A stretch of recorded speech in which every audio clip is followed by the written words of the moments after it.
पर है? तो आपका राइट आंसर हो जाएगा दोस्तों ऑप्शन नंबर बी यानी कि उत्तराखंड में। दोस्तों उत्तराखंड आपका बिल्कुल राइट आंसर हो जाएगा। अगला प्रश्न है, संविधान के किस अनुच्छेद में यह अंकित है कि इंडिया अर्थात भारत राज्यों का एक संघ है? दोस्तों राज्यों का एक संघ है बोला है, तो आपका राइट आंसर हो जाएगा ऑप्शन नंबर ए यानी कि अनुच्छेद 1 में अंकित है। दोस्तों अनुच्छेद 1 आपका बिल्कुल राइट आंसर हो जाएगा। अगला प्रश्न है, रतौंधी किस विटामिन की कमी से होती है? यानी कि दोस्तों नाइट्रोजन जो है रतौंधी किस विटामिन की कमी से होता है? तो आपका राइट आंसर हो जाएगा ऑप्शन नंबर डी यानी कि विटामिन ए की कमी से होती है। दोस्तों विटामिन ए जो है आपका बिल्कुल राइट आंसर हो जाएगा।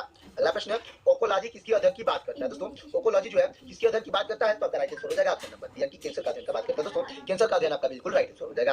अगला प्रश्न है, निम्नलिखित में से कौन ऊष्मा का सर्वोत्तम चालक है? दोस्तों ऊष्मा का सर्वोत्तम चालक पूछा है, तो आपका राइट आंसर हो जाएगा ऑप्शन नंबर बी यानी कि पारा। दोस्तों पारा जो है ऊष्मा का सर्वोत्तम चालक है, तो पारा आपका बिल्कुल राइट आंसर हो जाएगा। अगला प्रश्न है, विटामिन ए का रासायनिक नाम क्या है? तो आपका राइट आंसर हो जाएगा ऑप्शन नंबर डी दोस्तों रेटिनॉल है। दोस्तों विटामिन ए का रासायनिक नाम रेटिनॉल आपका बिल्कुल राइट आंसर हो जाएगा। तो दोस्तों हमारा अगला प्रश्न हो जाएगा, केल्विन मान से मानव शरीर का सामान्य ताप क्या है? तो आपका राइट आंसर हो जाएगा दोस्तों ऑप्शन नंबर सी 310 की है। दोस्तों 310 की यानी कि 310 केल्विन आपका बिल्कुल राइट आंसर हो जाएगा। तो दोस्तों हमारा अगला प्रश्न हो जाएगा, न्यूमिसमैटिक किसके अध्ययन को कहा जाता है? दोस्तों न्यूमिसमैटिक पूछा है, तो आपका राइट आंसर हो जाएगा ऑप्शन नंबर ए यानी कि सिक्कों का अध्ययन को कहा जाता है। दोस्तों सिक्कों का अध्ययन आपका बिल्कुल राइट आंसर हो जाएगा। अगला प्रश्न हमारा, जापानी इंसेफेलाइटिस किस मच्छर द्वारा संचालित होता है? दोस्तों जापानी इंसेफेलाइटिस जो है किस मच्छर के द्वारा संचालित होता है? तो आपका राइट आंसर हो जाएगा आपका राइट आंसर हो जाएगा ऑप्शन नंबर यानी कि क्यूलेक्स के द्वारा संचालित होता है। तो क्यूलेक्स आपका बिल्कुल राइट आंसर हो जाएगा।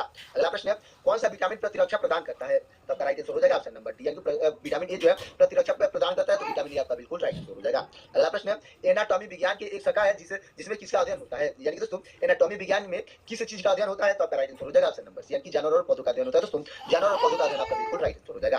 अगला प्रश्न है, मेरु रज्जु तथा मस्तिष्क पर चौड़ी झिल्ली में सूजन आने से कौन सी बीमारी होती है? यानी दोस्तों क्वेश्चन कर रहा है, मेरु रज्जु और मस्तिष्क पर जो झिल्ली चढ़ जाती है उसके सूजन से कौन सी बीमारी होती है? तो आपका राइट आंसर हो जाएगा ऑप्शन नंबर यानी दोस्तों मेनिंजाइटिस बीमारी होती है। दोस्तों मेनिंजाइटिस आपका बिल्कुल राइट आंसर हो जाएगा। अगला प्रश्न है, गायत्री मंत्र का उल्लेख किस वेद में है? तो आपका राइट आंसर हो जाएगा ऑप्शन नंबर सी यानी कि ऋग्वेद में। दोस्तों ऋग्वेद आपका बिल्कुल राइट आंसर हो जाएगा। अगला प्रश्न है, निम्नलिखित में कौन सा विटामिन ए का स्रोत है? दोस्तों क्वेश्चन का निम्नलिखित में से कौन सा विटामिन ए का स्रोत है? तो आपका राइट आंसर हो जाएगा ऑप्शन नंबर यानी कि गाजर है। दोस्तों गाजर आपका बिल्कुल राइट आंसर हो जाएगा जो कि विटामिन ए का स्रोत है। अगला प्रश्न है, सबसे तेज कंप्यूटर कौन सा है? दोस्तों ये क्वेश्चन बहुत इजी है और मैंने भी कई बार करा रखे हैं। तो दोस्तों आपको कमेंट में बताना है कि सबसे तेज कंप्यूटर कौन सा है। दोस्तों आपके लिए हिंट कर दे रहा हूं कि माइक्रो कंप्यूटर या सुपर कंप्यूटर, इसी दोनों में से कोई सही ऑप्शन होगा, आपको कमेंट में बता देना है। अगला प्रश्न है, पोलियो के टीके की खोज किसने की थी? तो आपका राइट आंसर हो जाएगा दोस्तों ऑप्शन नंबर यानी कि जॉन साल्क ने की थी। दोस्तों पोलियो के टीके का खोज जॉन साल्क आपके बिल्कुल राइट आंसर हो जाएंगे। तो हमारा अगला प्रश्न हो जाएगा, ऑर्निथोलॉजी के अध्ययन को कहा जाता है? यानी कि दोस्तों ऑर्निथोलॉजी को क्या कहा जाता है? तो आपका राइट आंसर हो जाएगा ऑप्शन नंबर सी यानी कि पक्षियों का अध्ययन कहा जाता है। दोस्तों पक्षियों का अध्ययन आपका बिल्कुल राइट आंसर हो जाएगा। अगला प्रश्न है, निम्नलिखित में कौन सा रोग एक वायरस द्वारा फैलता है? तो आपका राइट आंसर हो जाएगा ऑप्शन नंबर डी यानी दोस्तों हेपेटाइटिस जो है एक वायरस द्वारा फैलता है, तो हेपेटाइटिस आपका बिल्कुल राइट आंसर हो जाएगा।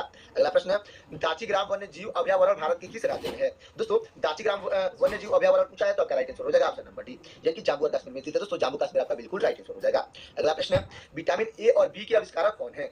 यानी कि दोस्तों विटामिन ए और बी के आविष्कार यानी कि खोज किसने की थी? तो आपके राइट आंसर हो जाएंगे ऑप्शन नंबर बी यानी कि मैकुलर ने की थी। दोस्तों मैकुलर आपके बिल्कुल राइट आंसर हो जाएंगे। अगला प्रश्न है, सिंधु घाटी सभ्यता के शहरों की गलियां कैसी थी? तो दोस्तों आपका राइट आंसर हो जाएगा ऑप्शन नंबर बी यानी कि चौड़ी और सीधी थी। दोस्तों सिंधु घाटी सभ्यता के शहरों की गलियां जो है सीधी और चौड़ी और सीधी आपका बिल्कुल राइट आंसर हो जाएगा। अगला प्रश्न है, हेपेटाइटिस रोग से मानव शरीर का कौन सा अंग प्रभावित होता है? दोस्तों हेपेटाइटिस रोग से मानव शरीर का कौन सा अंग प्रभावित होता है? तो आपका राइट आंसर हो जाएगा ऑप्शन नंबर डी यानी कि यकृत प्रभावित होता है। दोस्तों यकृत आपका बिल्कुल राइट आंसर हो जाएगा। अगला प्रश्न है, संविधान सभा की पहली बैठक कब हुई थी? तो आपका राइट आंसर हो जाएगा दोस्तों ऑप्शन नंबर ए यानी कि 9 दिसंबर 1946 हुई थी। दोस्तों 9 दिसंबर 1946 आपका बिल्कुल राइट आंसर हो जाएगा। अगला प्रश्न हमारा, एपिडेमियोलॉजी किसके अध्ययन से संबंधित है? दोस्तों एपिडेमियोलॉजी किसके अध्ययन से संबंधित है? तो आपका राइट आंसर हो जाएगा ऑप्शन नंबर बी यानी कि महामारी के अध्ययन से संबंधित है। दोस्तों महामारी का अध्ययन आपका बिल्कुल राइट आंसर हो जाएगा। अगला प्रश्न है, निम्नलिखित में कौन सा विटामिन ए का प्रचुर स्रोत है? यानी दोस्तों विटामिन ए का प्रचुर स्रोत पूछा है, तो आपका राइट आंसर हो जाएगा ऑप्शन नंबर सी यानी कि आम आपका बिल्कुल राइट आंसर हो जाएगा। अगला प्रश्न हमारा, भोजन में उपस्थित ऊर्जा को मापा जाता है? यानी दोस्तों भोजन में उपस्थित ऊर्जा को किस मानक से मापा जाता है? तो आपका राइट आंसर हो जाएगा ऑप्शन नंबर सी यानी कैलोरी में मापा जाता है। दोस्तों कैलोरी आपका बिल्कुल राइट आंसर हो जाएगा। तो दोस्तों हमारा अगला प्रश्न हो जाएगा, सीपीयू का अर्थ क्या है? यानी दोस्तों क्वेश्चन कर रहा है सीपीयू का फुल फॉर्म क्या हो जाएगा? तो ये क्वेश्चन बहुत इजी है और मैंने कई बार करा रखे हैं, तो इसका आंसर आपको कमेंट में बताना है। तो दोस्तों फटाफट कमेंट कर दीजिएगा और दोस्तों अब तक वीडियो को लाइक नहीं किया तो वीडियो को लाइक करके चैनल को सब्सक्राइब कर दीजिएगा। अगला प्रश्न हो जाएगा, एलिसा परीक्षण किसके लिए किया जाता है? तो आपका राइट आंसर हो जाएगा दोस्तों ऑप्शन नंबर यानी कि एड्स के लिए किया जाता है। दोस्तों एड्स के लिए किया जाता है, तो एड्स आपका बिल्कुल राइट आंसर हो जाएगा। अगला प्रश्न हो जाएगा दोस्तों हमारा, मानस पशु विहार कहां पर है? दोस्तों मानस पशु विहार जो है कहां पे है? तो आपका राइट आंसर हो जाएगा ऑप्शन नंबर बी यानी कि असम में स्थित है। दोस्तों असम आपका बिल्कुल राइट आंसर हो जाएगा। अगला प्रश्न हमारा